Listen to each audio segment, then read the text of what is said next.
She walked into the wrong part of the galaxy with a pink hoodie and a dented metal lunchbox that rattled softly when she moved. Her boots squeaked on the polished obsidian floor of the Delvin 3 military compound, the kind of place where even shadows marched in formation. She didn't belong. Everyone could see it. And yet, there she was, humming a half-forgotten tune under her breath fogging the chilled corridor. A surveillance drone hovered down to inspect her. She smiled up at it, offered a half-eaten cookie, and said, "You can have it. I got extras." The drone scanned the cookie, glitched for a second, then fled. The girl giggled. It sounded like chalk on old brick. Commander Zergax noticed her 2 corridors later. 7 feet of armored scale and military protocol. He stormed into the hall like thunder wrapped in metals. His eyes, if you could call them eyes, narrowed into 1,000 mirrored lenses. "What is that doing here?" he hissed. The girl looked up from her lunchbox, blinking. "I'm Lily. I'm 10. I'm not a that, unless you're bad at grammar." Lieutenant Sheik, a gelatinous translator barely clinging to protocol, wobbled forward and whispered, "Commander." She bypassed level 5 security fields. "No one knows how." "She's human," Zergax growled. "They don't bypass. They barge. They bleed." "I didn't bleed," Lily said matter-of-factly. "Just bumped my knee when the field zapped out. It's okay. My dad says pain's a reminder we're not done yet." "Your father?" Zergax tilted his scaled head. "What is his name?" "John." Zergax scoffed, tail lashing. "John what?" She smiled again, too gently. "He says names only matter when someone forgets who you are." He sneered, not catching the drift. A street brat. A Terran parasite. She opened her lunchbox and took out a star-shaped peanut butter cookie. "You're grumpy. Want one? They're real good." "Take her," Zergax barked. "Send her back in a containment pod. Or better, have her scrubbed from logs." 2 armored guards stepped forward. The first one hesitated when Lily looked up at him. The second didn't. The kick wasn't hard. Not by Galactic standards. A shove with intent. It sent her sliding across the metal floor, her lunchbox skidding and clanging, scattering crumbs and innocence. The hallway echoed with a sound of sudden stillness. She lay there for a moment, not crying, just breathing. Her hoodie twisted, her knees scraped, the outline of her ribs far too visible beneath the soft cotton. Then, quietly, like someone saying grace before storm, she whispered, "You touched me. That was unwise." Lieutenant Sheik froze. He'd heard that tone once before, on a planet that no longer appeared on maps. Zergax laughed. "She threatens now. This is what the humans raise? They send children where soldiers should stand." One of the guards picked up her lunchbox and tried to close it. It clicked. A faint red LED blinked near the hinge. The metal didn't seem so innocent anymore. "What is?" Sheik murmured. The blinking turned steady. Then a voice spoke from the walls. Not loud, not angry, just present. "You hurt my daughter." Everyone stopped. It came through an old emergency speaker, one they'd never used. A human male voice. No accent, no distortion, no threat. Just fact. Zergax snarled. "Trace it." The girl stood slowly, brushing crumbs from her jeans. One cheek already turning red, a blooming proof of cruelty. But her eyes, they were calm. Too calm. "He's coming," she said, adjusting her lunchbox strap like a soldier restrapping armor. "Who?" Zergax barked. "He has a lot of names," she replied, brushing hair from her forehead. "Some call him a ghost. Others say he retired." Lieutenant Sheik took a step back. "Wait, what did you say his name was?" She looked over her shoulder. "John. John Wick." Zergax rolled his eyes. "A myth." She didn't reply, just pulled a small coin from her pocket. Gold. Worn smooth. She held it up. One side had a dog engraved. The other? A date. Burned into metal like regret. From the far end of the corridor, the lights flickered. Not off, just enough to change the temperature of the room. Everything felt colder. The shadows no longer seemed decorative. Even the air tasted sharper. Sheik checked the comms again. Static. A junior officer stammered, Commander, we're picking up an unauthorized docking.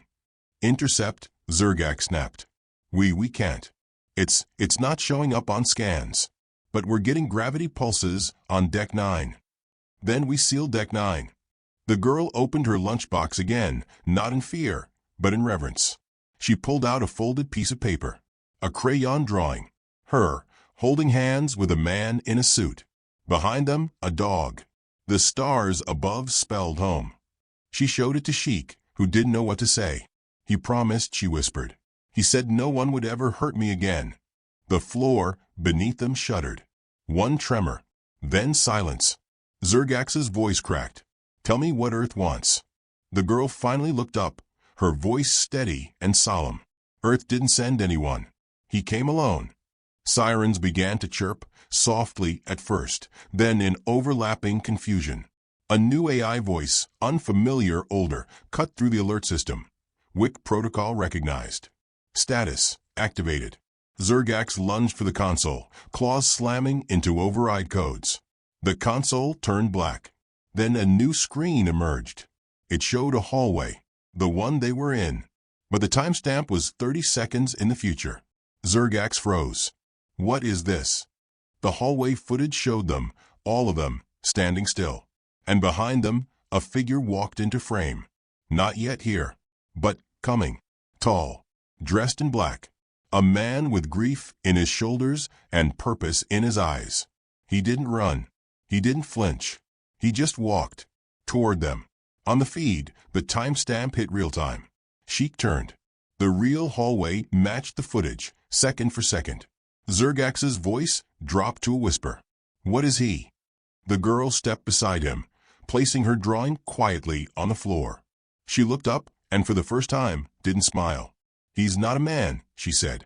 He's what happens when you break a promise in front of the wrong person. Then, as if on cue, the doors at the far end hissed open, and footsteps began. Soft, singular, heavy with history. Each step sent ripples down the steel. Zergax backed up. Sheik pressed himself against the wall. The guards drew weapons. The girl didn't move. She just watched the end of the hallway with eyes wide and still. Then she whispered to no one in particular, with a strange kind of peace. Daddy's here. No one breathed in the war room. Zergax's scaled fist hovered midair, frozen above the console, the room awash in static blue emergency light. The last transmission had repeated twice, glitching slightly at the end. The voice, human, male, flat, still hung in the air like the smoke after a close explosion. You hurt my daughter. No name. No threat. Just truth. Lieutenant Sheik slid toward the shadows, his gelatinous form trembling faintly with every pulse of the flickering light. Commander, he croaked, we need to open diplomatic lines. Immediately. Zergax snorted, scanning the surveillance feed again. The human child, Lily, sat calmly beside a sealed door, kicking her feet softly, humming something he didn't recognize. Despite her bruise, despite the metal cuffs on her ankles, she looked utterly unbothered. She held a cookie in one hand. It wasn't the behavior of prey. It was the patience of someone watching a trap already sprung. Pull up Terran records, Zergax barked. I want to know who this John is. I want every Earth dossier in this room now. Another officer, a thin, six-eyed Sarthic named Tvash, raised a claw and spoke nervously. Commander, I believe I've found the designation. Holograms flickered into view, files, blurry images, incomplete translations. Words spilled out. John Reed. Code name, WIC. Status, retired. Affiliation, unknown. Primary skill set, tier red clearance, undocumented kills, former Terran agent, expunged. Tvash tilted his head. It's not even a military record. It's myth. The files contradict each other. Says he's dead. Then says he never existed. Then says. Finish it, Zergax growled. Tvash hesitated. Then read. If activated, proceed to negotiate. Do not engage. Under any circumstances. Silence. Sheik's voice dropped to a whisper. They knew. The humans. They embedded warnings inside their own files. Warnings for us. Zergax slammed a clawed hand onto the table. Cowardice. Fairy tales. It's human bravado. They send ghosts to scare us. Tvash shook his head. No. They send ghosts to clean up. A new hologram blinked to life. It was older, grainy Earth footage. A man in a black suit standing beside a smoking crater. 20 alien bodies surrounding him in a perfect circle. No weapon visible. Just a pencil lying beside his foot. Zergax narrowed his eyes. When was this? 2 Earth decades ago. On Kaskari 9. That wasn't a war zone, Sheik said softly. No, Tvash agreed. It was a peace summit. Zergax turned away, disgusted. You mean to tell me one human diplomat wasn't a diplomat? Tvash interrupted. He was the bodyguard, assigned to a toddler. Someone spit near the child. The room chilled. Even the air tasted sharper. Suddenly, a light chimed on the corner panel. Unregistered docking. One ship. Minimal mass. No energy signature. No comms. Deck 9, whispered the technician. No clearance. No code. Just arrival. Zergax's voice lowered. Open external cams. They did. One human ship hovered like a funeral over Delvrin 3. Small. Sleek. No weapons visible. No markings. But the airlocks on Deck 9 opened anyway. Someone was inside now. The screens flickered. Security feed struggled. On one of the clearer cams, a man walked down a silver corridor. Silent, alone. Black coat. Crisp stride. Nothing in his hands. Nothing at his back. It was like watching a blade sheathed in bone. Zergax straightened. Sealed the base. But Sheik had already slumped back. He's already inside. You don't understand Earthlings, Commander. Zergax turned slowly. What? They don't wait for permission. They don't need it. You think they show power by guns, by fleets. But the scariest humans whisper before the fire. Zergax rolled his eyes. And you fear a single man? I don't fear him, Sheik said, voice barely audible. I fear what Earth had to lose to create him. They watched as John Wick passed another corridor untouched. A security team of 10 backed against the wall, weapons slack in their grip. None moved. None spoke. Tvash muttered, he has gravity precedence. The corridors tilt slightly to him. The base itself is adjusting. The technician gasped. Commander, external readings show Earth has just rerouted 5 diplomacy-class vessels. Attack. No. That's the problem. No weapons drawn. No broadcast. Just watching. Silent. It was a move so human it made Zergax's throat tighten. Earth never screamed. It just stared, waiting for you to scream first. Tvash pulled up another line of code from the treaty logs. 57 cycles ago, Earth signed a conditional peace pact. I know this, Zergax snapped. Did you know, Tvash continued, there's a clause in microprint? Sublayered inside their signature. Sheik glanced over. What clause? Tvash read slowly. Should a civilian of Earth origin, particularly a dependent minor, be harmed by any representative of the Galactic Concord, all peace protocols may be rendered null by a single individual, assigned at Earth's discretion. This will not constitute a declaration of war. It will constitute response. Zergax stared. And who signs a clause like that? Sheik met his gaze. Someone who knows they'll need it. Suddenly, the hallway screens changed. Every display on the base, cafeteria, cells, infirmary, flickered. Footage appeared. Grainy. Raw. The girl, Lily. Face pale, cheek bruised, voice soft. He said no one would hurt me again. The clip looped. Then another file opened on every screen. Her drawing. Crayon sketched, uploaded. Blinking beside the galactic seal. A man in black. A child. A dog. Stars above their heads. And beneath them, home. Zergax turned toward the comms. Broadcast to Earth now. Apologize. Return the child. Offer reparations. She's still here, Sheik said. And her father's walking, added Tvash. He's not here for negotiations. Zergax looked up sharply. Then what is he here for? The elevator lights flicked off. Deck by deck, power dropped. but only in hallways where John Wick had passed. He wasn't disabling systems. He was calming them. The last image from Deck 9 showed the lunchbox in his hands. He opened it. Inside, not a weapon, but a lock of his wife's hair in a glass vial. A memory, not a threat. And still, the alien officers flinched like it was a grenade. Sheik leaned close. He doesn't want to destroy us. Zergak scowled. Then what does he want? To remind us. Of what? That Earth survives everything. But love? That's the only thing they kill for. Outside, the stars shifted. Earth's 5 silent vessels took new formation. No blasters, no shields raised. They simply boxed the base in, like a funeral procession around a casket. The comms chirped once. A new human voice, gentle and polite. A woman sipping tea. The kind of voice you'd hear at a grandmother's wake. Hello. Earth Council here. Please don't run. It'll only be worse. Sheik whimpered. Tvash's mandibles clacked softly. You really don't understand Earthlings, Commander. Zergax barked. What don't I understand? The gelatinous lieutenant answered without turning. They never strike first, but they always end it. The door to the war room slid open. Footsteps. Deliberate. Clean. No rush. Zergax turned. Slowly.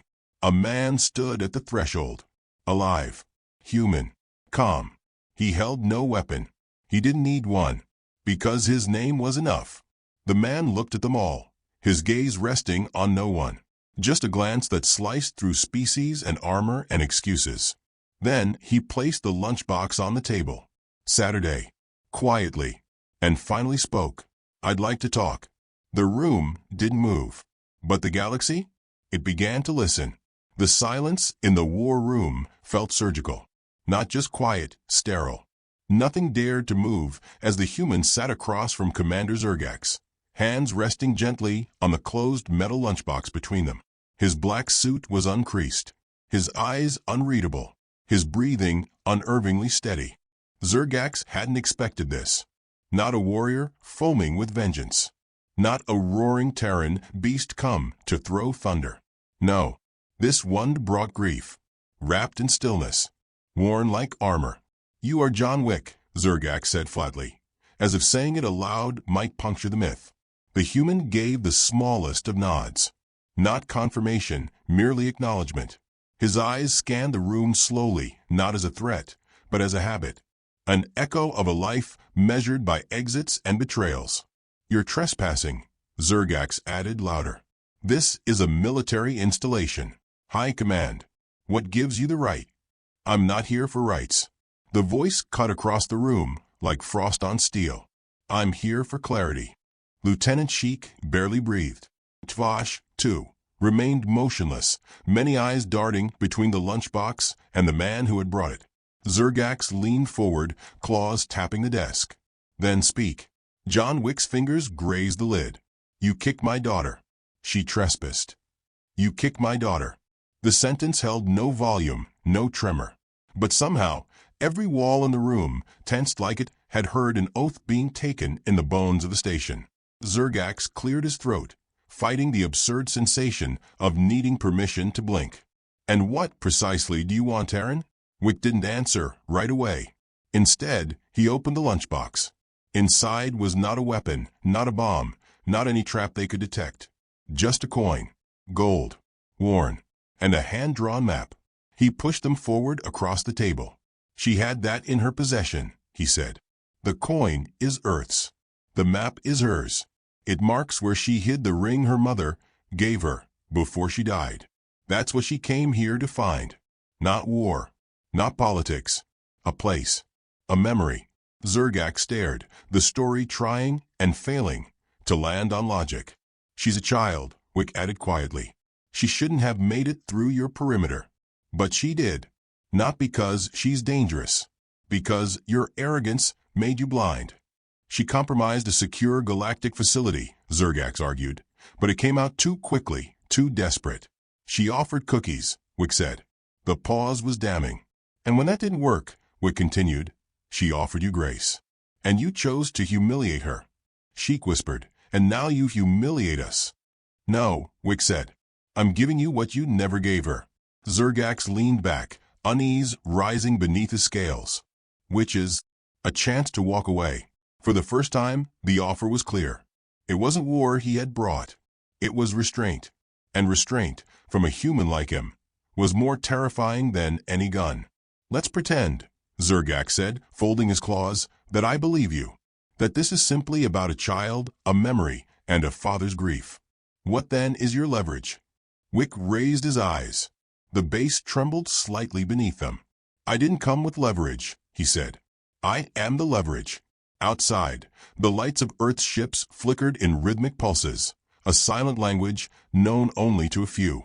They hadn't moved, not aimed, not threatened. And that stillness was the loudest threat of all. Zergax flinched as his wristpad buzzed. A private alert. He tapped it. Footage. Deck 4. Security feed room. 20 of his elite soldiers. Each unconscious. None wounded. No blood. Just out cold. Neatly stacked like folded uniforms. Their weapons disassembled beside them. What is this? She wanted her ring, Wick said again. She's 10. Zergax spat. She's my daughter, Wick replied. And Earth teaches its daughters well. Tvash whispered something in his native tongue, too fast to translate. When Sheik repeated it in Galactic common, it was just 4 words. He's not alone anymore. Zergax stood abruptly, claws scratching the floor. Guards. Arrest him. The door hissed open. No one came in. Zergax shouted louder. I said. A voice answered from the hallway. Not human. Not alien. Mechanical. We apologize. Your soldiers are unavailable. It was the base's own AI. She's been overwritten, Tvash said, eyes wide. Not overwritten, Wick corrected. Recalibrated. Earth taught your systems 80% of what they know. You really believed we didn't leave a back door. The commander staggered back a step. You're bluffing. Am I? On screen, a new feed opened. Lily. She stood beside a console. Her hoodie zipped up. A headset around her ears. She looked into the camera. I found my ring. The camera panned. She wore it now. A simple silver band, tied to a thin red thread. Her voice came soft but clear. Can we go home now, Dad? Zergax reached for his sidearm. Sheik shouted. Wick moved, but not like an attacker. Just a father. One step forward, hand raised, and everything in the room shifted. A chair moved across the floor by itself. A screen cracked. Zergax fired. Nothing. The gun jammed. Then exploded in his claw. He screamed, dropping the smoking wreckage. Sheik looked at Wick. You didn't touch it. I didn't need to. Tvash murmured, Wick protocol. The Terran nodded. Final option, he said. Written into your own bylaws. A failsafe no one thought would ever be used. But when you signed the treaty with Earth, you agreed that if a non-combatant was harmed, all conditions would be lifted. One human, any human, authorized to correct the balance. Sheik blinked. You mean vengeance? No, Wick said softly. I mean diplomacy. By force. No. By example. Zergax cradled his burnt hand, breathing heavily. She was nothing, he spat. One child. She was everything, Wick said. Because every child is. That's the difference between us. You see bloodlines. We see bedtime stories. You see threats. We see promises. Zergax growled. You're going to kill me, aren't you? Wick shook his head. No. That's not what she'd want. Zergax relaxed a moment too soon. Then Wick added, but I'm going to leave the door open. Zergax frowned. What does that mean? Wick leaned forward. It means if you ever touch Earth again, you won't get me. You'll get what made me. Behind them, every screen turned red. An ancient logo faded in, an Earth symbol, circled by 13 stars. Above it, the Wick protocol is now public. Sheik whispered, they'll know. They should, Wick said. Why? Tvash asked. Wick finally stood. Because it wasn't about her being my daughter, he said. It was about her being ours. All of us. You didn't attack my child. He paused, looked each of them in the eye. You attacked Earth's hope. He walked toward the door. Zergax snarled behind him. You'll regret this. Wick stopped, hand on the doorframe. I don't regret protecting her. The door hissed open. Just remember this, he said, never turning back. She came with cookies. I came with mercy. The next one comes with nothing at all. And then he was gone. The lights flickered again, and the galaxy began to tremble. Outside the station, Earth's ships didn't move. They loomed quiet, unfired, watching like statues carved from vengeance and vacuum. Inside, the air had changed, not by pressure, by intent. The kind of shift a storm makes before it learns to scream. John Wick walked the hallways as if they belonged to him. No guards blocked his path. No alarm sounded. Even the station's gravity imperceptibly leaned toward his steps. He was not intruding. He was returning. And with every stride, the base remembered fear. On Deck 5, Zergax sat in the med chamber, his bandaged hand twitching as he stared into a screen. Footage from 3 hours ago looped again and again, his boot connecting with the girl's ribs, her small body tumbling, the lunchbox clattering open. He watched it now, with a kind of hollow detachment, like seeing the beginning of his own obituary. Across the room, Sheik stood still beside the AI core terminal. "Commander," he said, voice trembling, "Earth has just transmitted a live broadcast." "To whom?" Zergax asked without turning. "To everyone." The commander finally looked. On screen, Lily's face. The camera zoomed on the bruise along her jaw, the scrape on her hand. She wasn't crying. She wasn't speaking. She was simply staring into the lens. Behind her, Earth's seal, 13 stars, 1 planet. The transmission caption read, "We offer cookies." No sound, no threats, just the image. Broadcast to every channel, every ship, every government hub across the known galaxy. Zergax felt a sweatless cold wash over him. "What are they doing?" "Explaining us," Sheik whispered. "To the entire universe." Elsewhere, Wick had stopped walking. Not from exhaustion. He didn't carry that. He stood in the center of a sealed chamber, the command gallery's heart.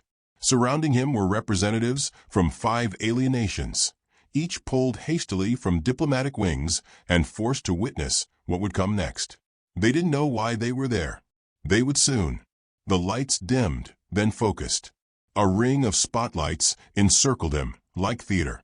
He turned slowly, offering the room a gentle smile. Not cruel, not proud, just final. "You are not prisoners," he said. "You are witnesses." Because Earth learned long ago that justice, without eyes watching, is simply vengeance. A Zarn diplomat spoke, voice slurring through mechanical translators. "You have made your point, human. Return to your planet." "I never left it," Wick said. A tremor moved through the room, emotional, not seismic. Someone began whispering in their native tongue. One word repeated. "Wick, Wick, Wick." He walked to the center dais and placed the lunchbox down. This time, when he opened it, there was no coin, no crayon map, just the ring, a small band of silver tied with the red thread Lily now wore. "This," he said quietly, "is what you stepped on." Tvash had arrived in the gallery. He stepped forward now, antennae low. "It was an accident." "The girl was a symbol," Wick interrupted. "You thought her small, unarmed, unimportant. That's the problem with power. It forgets that scale is not value." He gestured upward, and the walls of the gallery turned transparent. Outside, the stars hung like burning witnesses. But beneath them now, dozens more Earth ships. No weapons drawn. Just there, orbiting like silent judges. "You wanted to understand Earth," Wick said. "But you looked at our soldiers, our weapons, our wars. You should have looked at our children, because that's who we're willing to burn worlds for."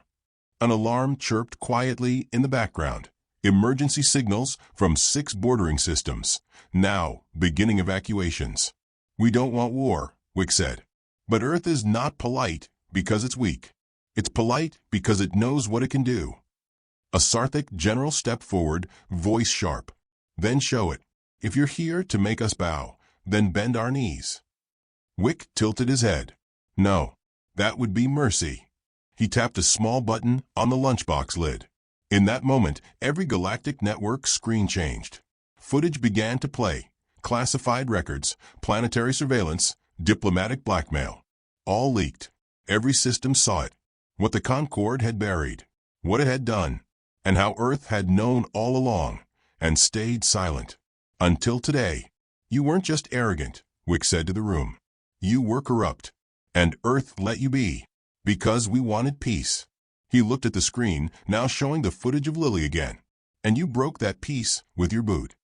Tvash staggered forward, eyes wide. You were never here for revenge. No, Wick said. You were here to end us. I was here to give you one last chance not to end yourselves. The chamber began to quake, slightly at first. Then deeper. Not from weapons, but from votes. Across the stars, systems declared their neutrality. Civilizations defected. Treaties collapsed. Earth hadn't attacked. It had revealed. In less than 4 minutes, the Galactic Concorde lost 32 member systems. Sheik arrived just in time to see it happen. Zergax stumbled in behind him, arms still bandaged, voice hoarse. You set a trap. No, Wick replied. You built it. I just left the door open. A final message appeared on every screen. Humanity will not lead, but it will not kneel. And beneath it, we offered cookies. Zergax staggered toward Wick, fury breaking through terror. I should kill you. Wick turned. Softly, clearly, like a man making peace with ghosts. You already tried. The commander raised his hand to strike, but stopped. Lily stood in the doorway, small, unarmed. The bruise on her cheek had faded, but not disappeared. She walked forward, took her father's hand, then looked Zergax in the eye. You don't have to understand Earth, she said. Just don't forget what it does when you don't. The father and daughter turned. The girl paused, smiled. Not cruel, not sweet, human. Then they stepped into the ship, waiting in the corridor. Its doors open, silent, warm. The vessel lifted quietly, joining the other Terran crafts in orbit. Zergax stood alone in the gallery, surrounded by flickering screens, collapsing systems, and the scent of his own defeat. As the stars shifted outside and Earth's ships began their exit, a final notification played in his ear. Human craft departing. Damage dealt. None. Message delivered. Complete. And behind him, the lunchbox still sat on the table. Closed. Untouched. Still red blinking. As if smiling before the fire.